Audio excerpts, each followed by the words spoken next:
சொல்லுங்க. Sir, housing loan கட்டக்கூடிய நிலை இல்லை. வீட்டை காப்பாற்ற ஐடியா ஏதாவது இருக்கா சார்?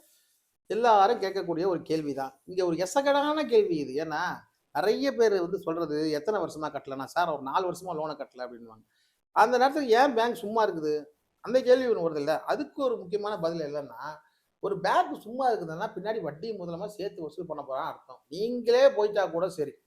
இல்ல நீங்களே இறந்து போயிட்டாலும் கூட, உங்களோட லேண்ட ஒண்ணும் பண்ண முடியாது. அது ஒண்ணும் அதுக்கு உயிர் கிடையாது. அதனால அப்படியே தான் இருக்கும்.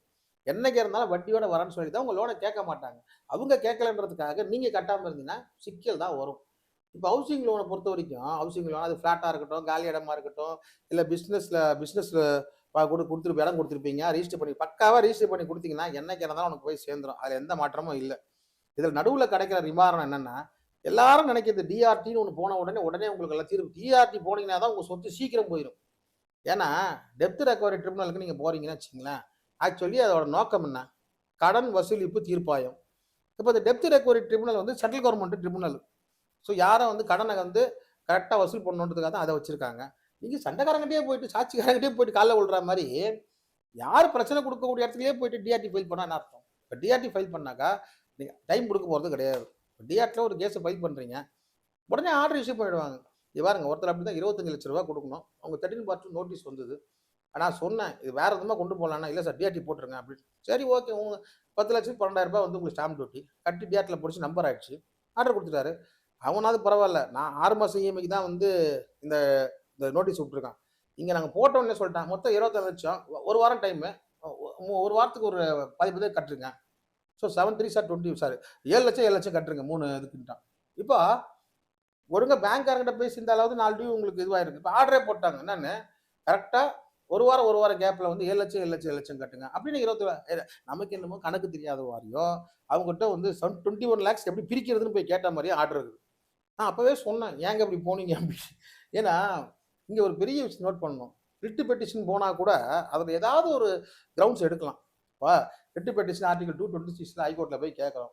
கேட்டாக்கா, அங்கயாவது பரவால்ல. லிமிட்டட் கிரவுண்ட்ஸ் தான். போகக்கூடாது தான். பட் நாம கேட்கிறோம். ஒரு ரிட் ஆஃப் மேண்டமஸ் கேட்கிறோம். ஆக்ட் ஆஃப் ஒமிஷன் ஆஃப் கமிஷன்ல வந்து ஒரு பிரேயர ஸ்ட்ராங்கா வைக்கிறோம். அதுல ஏதாவது வந்து பார்த்தீங்கன்னாக்கா, ஒரு ஹியூமன் ரைட்ஸ் அப்படி ஏதாவது மீறுதல் இருந்ததுன்னா, அதுக்கு ஒரு கன்சிடர் பண்ணி டிவிஷன் பெஞ்ச் நீதியரசர்கள் வந்து ஏதாவது ஒரு ஐடியா குடுப்பாங்க. ஒரு பிரீத்திங் டைமாவது கிடைக்கும். டிஆர்டில போனா பிரீத்திங் டைம்ன்றதே ஒண்ணு இல்லையே.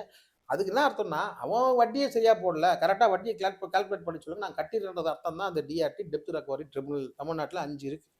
ஸோ பெரிய லோன் வாங்குனவன்லாம் அவசரப்பட்டு போய் உட்கார்ந்துட்டு, லம்ப் லம்பா பணம் கட்ட வேண்டியிருக்கும். ஏன்னா ஜட்ஜ் ஆர்டர் போட்டாரு. அப்படிதான் ஒருத்தர் 1,00,00,000 கட்டிட்டாரு. கட்டிட்டு அடுத்த நிமிஷம் போனா சீல் வச்சுட்டு போயிட்டான். திருப்பி இன்னொரு ஆர்டர் வாங்கணும். டிஆர்டி ஒரு ஆர்டர் போட்டுச்சுன்னா, அத மீறினா கூட டிஆர்டி எதுவும் ஆக்ஷன் எடுக்க முடியாது. அங்க தான் பிரச்சனையே. டிஆர்டி ஒரு ஆர்டர் போட்டு கட்டலனாக்கா, பேங்க்காரங்க வந்து என்ன பண்ணுவாங்க, இடத்த வந்து ஆன்லைன் ஆக்ஷன்ல விட்டு போயிட்டே இருப்பாங்க. நம்ம டிஆர்ஐடி போயிட்டு அப்புறம் சுப்ரீம் கோர்ட்டுக்கு போணும். ஸோ ஒரு லேண்ட வந்து நீங்க எடுக்கும்போதவே வந்து ஆனா அதே மாரி 5,00,000 4,00,000 3,00,000 இவங்க வாங்குற லோன்லாம் இதுல கொண்டு வராதீங்க. இது உங்களுக்கு இது சேர்க்கவே மாட்டாங்க. எங்க இந்த கணக்குலயே இந்த ஆட்டத்திலே உங்களுக்கு சேர்த்துக்க மாட்டாங்க. இதெல்லாம் ஒரு ஹியூஜ் லோன் வாங்கியிருக்குன்னா, ஹவுசிங் லோன கட்ட முடியாத நிலைமையில இருந்துன்னா, என்ன பண்ணுங்கிற சில ரகசியம்லாம் இருக்கு. அதெல்லாம் வந்து நம்ம அணுகி கேட்டா சொல்ல முடியும். இப்போ ஒரு வீட்ட வந்து காப்பாத்தணும்னா, நாம லீகலா தானே சொல்றோம். ஒரு வீட்ட காப்பாத்தணும், ஒரு இடத்த காப்பாத்தணும், ஒரு பிசினஸ் ரன் பண்ற இடத்த காப்பாத்தணும்னா, உங்களுக்கு பிரீத்திங் டைம் தான் வேணும். அந்த டைம் டிஆர்டில கிடைக்க வாய்ப்பில்ல. ஏன்னா, உங்களுக்கு ஃப்ரீயா ஒண்ணும் பண்ணல. ரூ. 10,00,000க்கு ரூ. 12,000 நீங்க கட்டணும். Stamp duty. ஒரு விஷயம். அப்போ ரூ. 1,00,00,000 இருந்தா நீங்க ஸ்டாம்ப் டியூட்டி கட்டினா தான் முதல்ல உங்க கட்டிஷனே உள்ள மூவ் ஆகும். அதுக்கப்புறம் அதுக்கப்புறம் சும்மா சர்பாசி அப்பீல் போயிட்டு, அதுல நீ பணத்த கட்டி தான் ஆகணும். கட்டாம இருக்கிறதுக்கு வழி அது கிடையாது. டிஆர்டிங்கிறது ஸ்ட்ரெய்ட் வழியே கிடையாது. வேணா ஒண்ணு பண்ணலாம். டிஆர்டி ஃபைல் பண்ணி உங்களுக்கு டைமும் இழுக்க முடியாது. அங்க தான் ஒரு பெரிய பிரச்சனை. டைம் கேட்கவும் முடியாது. அடுத்தடுத்த கேஸ் வந்துகிட்டே இருப்பாங்க. ஸோ, இதுக்கு உண்டான வழிகள நான் வந்து டைரக்ட்டா இதுல சொல்ல முடியாதுன்னு பார்க்குறேன். நம்ம யூடியூப் சேனல் சொல்ல முடியாது. ஒண்ணு நம்மகிட்ட கேட்டா மட்டும் தான் அது பதில் சொல்ல முடியும். உதாரணத்துக்கு, இப்போ உதாரணம் ஒரு ஆடு ஒரு நீங்க எப்படி டிஆர்டியும் போலன்னு வச்சுக்கங்க. இப்படி வரும்.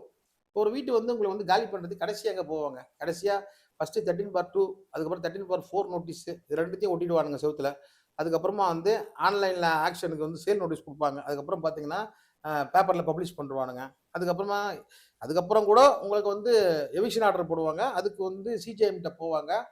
14 ஆஃப் சர்பாசில வந்து உங்ககிட்ட வந்து உங்ககிட்ட வரமாட்டாங்க. நெறைய பேர் நெனச்சுப்பாங்க. அதாவது 14 ஆஃப் சர்பாசி நோட்டீஸ் குடுத்துட்டாங்க. நம்ம கோர்ட்ல பார்த்துக்கலான்னு. உங்கள கூப்பிடவே மாட்டாங்க. பேங்க்காரன் மட்டும் தான் அதுக்கு அந்த அனுமதியே. ஒரு சிஜிஎம்ல போய் பேங்க்காரன் என்ன பண்ணுவான்னா, அந்த டாக்குமெண்ட்ட கொண்டு போய் வச்சுருவான்.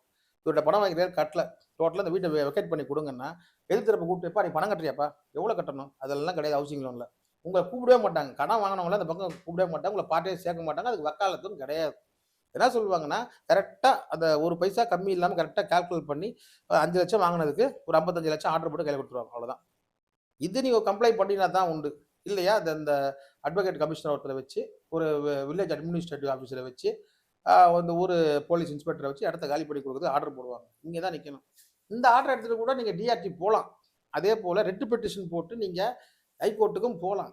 ஆனா, இங்க நிக்கிற ஒரு பிரச்சனை என்னன்னா, இது என்னோட கருத்து இனிமேல்ட்டு. இதுவரைக்கும் சொன்னது போல சட்டப்படி நடக்கிறது. இப்ப என்னோட கருத்து.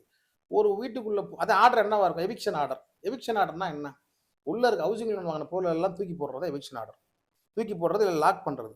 இங்க இன்னைக்கு இருக்கக்கூட மீடியா அத வந்து ஒரு பேங்க் உள்ள புகுந்து எல்லாரையும் வெளிய போட்டு, வெளிய தள்ளி, கதவ சாத்தி, அவரு பண்ணி, குழந்தைங்க கதறலோட அப்படி இப்படி இப்படின்னு வந்துச்சுன்னா என்ன ஆகும்? பார்த்தீங்கன்னா, அது பலவிதமான விமர்சனங்களுக்கு உள்ளாகும். பேங்கோட ரெப்யூட்டேஷன் ஒண்ணு இருக்கு. ஸோ, பப்ளிக் மத்தியில பேங்க் பேர் நாறி போயிரும். ஸோ, அந்த மாரி ஒரு விஷயத்த வந்து நிச்சயமா பேங்க் வந்து எடுத்துக்க மாட்டாங்க. ஸோ, 1க்கு 4 தடவ போலீஸ வச்சு பேச வைப்பாங்க. இவங்களே சம்மதிக்க வைப்பாங்க. அதே மாரி நெறைய சிட்டிங் நம்ம கூப்பிட்டுருக்காங்க. நாங்களும் பேசுவோம். இப்போதைக்கு பண்றதுக்கு வாய்ப்பு இல்ல. டைம் வேணும். அவங்க இத்தனைக்கும் எவிக்ஷன் ஆர்டரே வாங்கி வச்சிருந்தாலும் கூட, போலீஸுக்கு முறைப்படி பண்ணியிருந்தாலும் கூட, எஸ்பி ஆஃபீஸ்லயே போய் குடுத்தாலும் கூட, வில்லேஜ் அட்மினிஸ்ட்ரேட்டிவ் ஆஃபீஸரே வந்து உங்ககிட்ட அனுமதி கேட்டாலும் கூட, அந்த ஒரு அட்வொகேட் கமிஷனர் உங்கள பல தடவ கூப்பிட்டு பேசினா கூட, வீடு காலி பண்ணாம இருக்கிற எவ்வளோ வீடுகள் சென்னையில, தமிழ்நாட்டுல இருந்துட்டு தான் இருக்கு. எங்கள மாரி லாயர்ஸ் இருந்துட்டு பேச வேண்டியது தான். பணம் வாங்கிட்டாங்க, இப்போதைக்கு கட்ட முடியல. அதுக்குண்டான காரணம் நீங்களே சொல்லுங்க. அதுக்குண்டான வழி. ஆனா ஒண்ணு, என்னதான் பண்ணாலும் நம்ம வீடு போயிரும். அதுக்கு ஒரு அதுக்கப்புறம் கூட செட்டில்மெண்ட்டோ, இல்ல பேங்க கொஞ்சம் கன்வின்ஸ் பண்ணியோ, நம்ம வந்து அந்த லோன் முடிக்கிறதுக்கான வழிமுறைகள் நெறைய இருக்கு. இதுல பார்த்தீங்கன்னாக்கா, காப்பாத்தணும்னு ஒரு கேள்வி கேட்டு ஒத்த பேர் கேட்டுருக்காங்க. "அண்ணா இல்ல சார், வீடு போக்கூடாது." இப்படி எசகேடான ஒரு கேள்விக்கு நம்ம கொஞ்சம் மலுப்பலா தான் பதில் சொல்ல முடியும். நம்மள தொடர்பு கொள்றவங்க மட்டும் தான் இதுக்கு உண்டான ப்ராப்பரான பதில் சொல்ல முடியும். ஸோ, எந்தெந்த வழியில போனா உங்களுக்கு வந்து பிரச்சனை வரும், எந்தெந்த வழியில வந்து உங்களுக்கு லாபம் இருக்கும், எந்தெந்த வழியில இருக்காது அப்படிங்கிறத நம்ம சேனல் தெளிவா பார்த்துட்டு சப்ஸ்கிரைப் பண்ணி பாருங்க. ஹவுசிங் லோன் மட்டும் இல்ல, மத்த இதர லோன்களுக்கு எல்லாமே சப்ஸ்கிரைப் பண்ணுங்க. ஷேர் பண்ணி வீடியோ பாருங்க. நன்றி. Thank you.